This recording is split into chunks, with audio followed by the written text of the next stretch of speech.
Hey guys, today I wanted to show you how I ship sealed products, and I know you're probably thinking, why am I even making a video about this, right? Like it seems very self-explanatory, which it kind of is, but if you guys have ordered sealed product online, you've probably encountered a time when a seller or a store really didn't take that much care into shipping your product nicely, and your product either came damaged, or you just would like more care to be added to it because you're paying for this stuff and you're kind of expecting it to be shipped in a way that, it's going to come in good condition. So I'm gonna show you guys how to ship three different products today. I'm gonna show you guys how to ship collection boxes, ETBs, and booster boxes. They're kind of all the same, but I'm just gonna show you guys anyways. But before I do that, I wanna give you guys a few, tips or just say a few things before I start. So number one, when you're buying stuff online or just anything, save some boxes. And you kind of want boxes of all sizes, which you can see here, have some small boxes, kind of medium boxes, and some bigger ones there. You just want to have all these so that, when you're shipping different products, you can kind of, minimize the wasted space. Because let's say you're shipping a booster box in like a huge box like this one right down here. It's going to cost a lot more money in shipping and it's just not that efficient. So you want to have boxes of all sizes and yeah, you just want to do that because it's going to save you money. Because if you're shipping in bigger boxes than you really need, you're kind of losing your profits because you're going to be spending more money on shipping than you really have to. Another thing you want to do is save, shipping supplies like these airbags. These are from, I didn't buy these. These were from packages that I bought. You want, maybe some paper. You can save some of the packaging paper.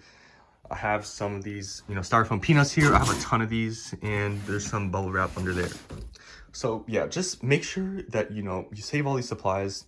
And yeah, it's just going to save you money too, because you won't really have to buy them and you will have them on hand when you really need them. Another thing I guess I want to say too is that when you're saving these boxes, make sure that they're in somewhat good condition. Like you don't want them to be ripped up and have a bunch of holes in them. Like if a box is smashed up, just throw it away or recycle it.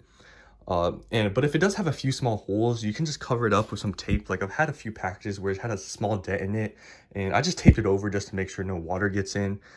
And also with the box, make sure the old label, you either rip it off because some of them are easy to take off, but if it's not, at least try to, mark it off with, Sharpie or permanent marker where, it won't be looked at or can't scan it so that the shipper doesn't get confused.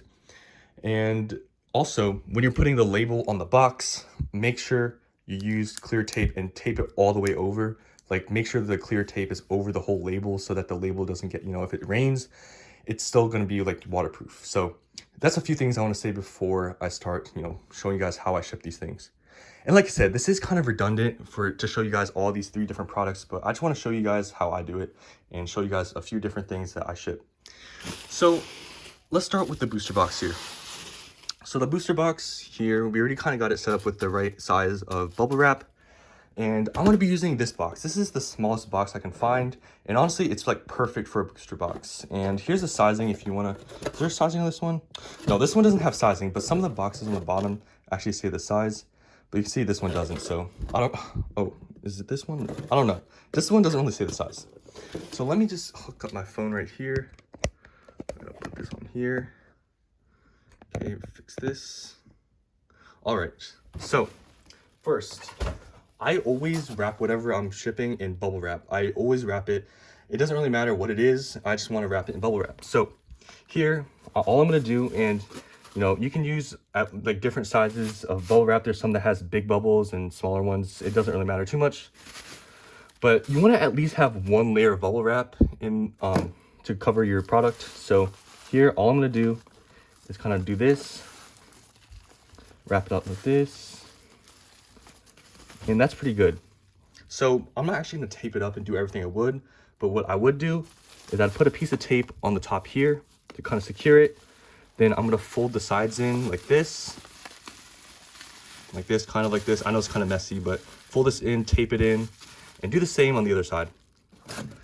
So now I'm going to put this box in here to kind of show you guys what I actually put inside the box to take up the rest of the space. So that's pretty good right there. You can see there's some space on the top. So we're going to cover that. And even there's some space on the side.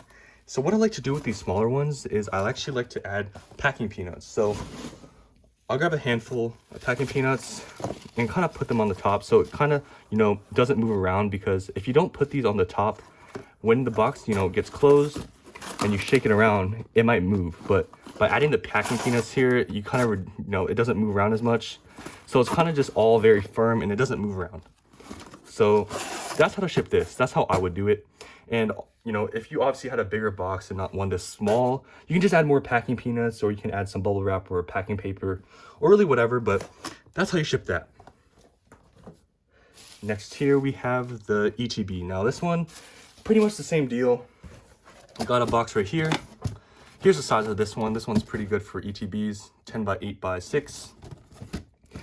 Same thing really. Just get this at least one time, wrap it up. You can do double wrap, which honestly I'd probably recommend, especially if it's something more expensive. But just like that, same thing, tape the top, the sides too, kind of, you know, tuck them in, fold them in, and just tape that too. And for this one, I'm actually gonna put some packing peanuts on the bottom because I just have a lot of space on the top and bottom. So just to be extra safe, I just add packing peanuts to the bottom as well. So just like that. And I'm gonna shake them around to even it out. Then I'm going to, like I said, I'm not actually taping it all up, but I'm gonna put it in there. And any spaces around, and this is just being super safe, I put packing peanuts also on the sides just to make sure it actually doesn't move around. And like I said, this is not the most efficient way, but this is just to ensure that everything comes, you know, perfectly fine and it doesn't move around. And you can see we still have a little bit of space on the top, like a little bit. So I'm just gonna add a few more on the top so it doesn't move around. And yeah, you can see it's perfect. You see, it's not really moving too much. So that's perfect. So that one's done. Like I said, it's pretty redundant, but just want to give you guys examples of all. The last one, we have this box, which honestly isn't the best, you know, box. It's a little bit big, but here's the sizing if you want to know. Same deal here. Here we're actually gonna like double wrap it because this one's pretty big. And also, I guess I didn't mention this, make sure, I guess it doesn't matter too much, but make sure you're wrapping the actual like box on the flat side where there's not the bubbles. But I mean, you could do it the other way, it protects it too, but this way is just a little, I just find to, I guess, be more correct. So just wrap it up like this. Pretty simple. Okay. I'm gonna tape this right here, and I would tape the bottom as well, just fold it in on both sides.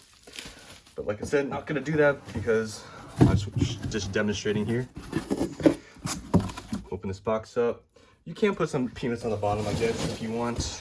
You don't really have to. Like I said, this is kind of overkill, but this is what I would do if I'm shipping something, especially it's super expensive. Like, you want to show you're adding care to it. So you guys get the idea. Just like that. Put in here, but this time, since it's more like space, putting a ton of packing peanuts in here is not efficient. So here we're gonna actually use the airbags. So the airbags, I'd put some on this side so that it doesn't move on the, you know, the right side here. Also, I'm gonna add the airbags on the top so it doesn't move up and down and get you know, shaken around in shipping.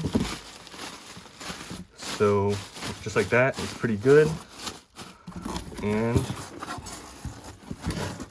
there, it's not moving around. You can see it's perfect. So if it gets tossed around, it's not moving and things, you don't have to worry about getting damaged.